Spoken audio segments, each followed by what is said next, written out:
Walong mga palatandaan na nasa paligid mo ang espiritu ng yumaong mahal sa buhay.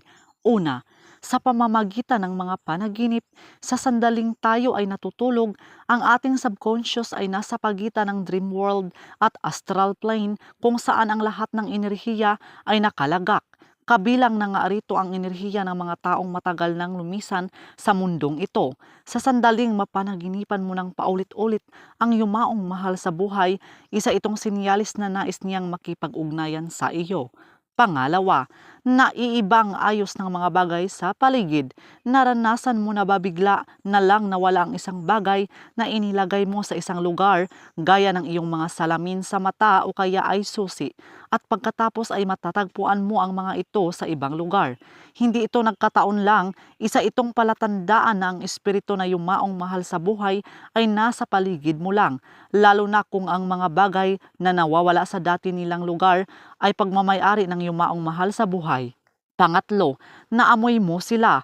Kung bigla ay naaamoy mo ang familiar scent o ang pabangong ginagamit ng yumaong mahal sa buhay, malinaw na ang enerhiya niya ay nasa paligid mo lang.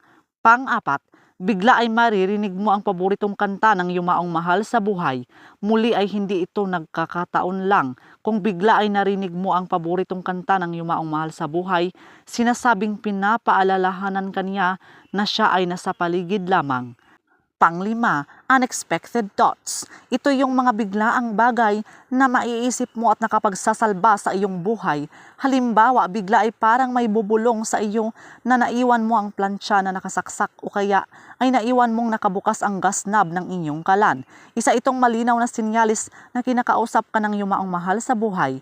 Minsan ang mga simpleng paalala ay isa ring sinyalis. Halimbawa, bigla kang magigising sa malalim mong pagtulog dahil malilate ka na sa klase o trabaho mo.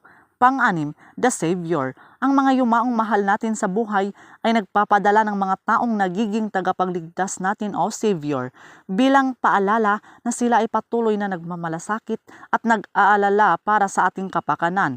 Pang-pito, mga physical manifestation.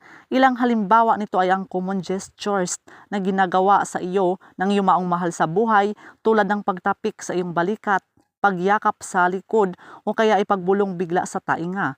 May pagkakataon na bigla ay mararamdaman mo ang mga gestures na ito. Ang espiritu ng yumao ay hindi kaagad umaalis sa lugar ng kanilang nakasanayan. Ang mga physical manifestation na nabanggit ay isang paraan ng mga yumao upang ipaalala sa kanilang mga mahal sa buhay na sila ay nasa paligid pa rin. Pangwalo, animal sense. Higit na mas malakas ang senses ng mga hayop kaysa tao. Hindi nakapagtataka kung mararamdaman ng mga pets sa inyong bahay ang presensya ng yumaong mahal sa buhay.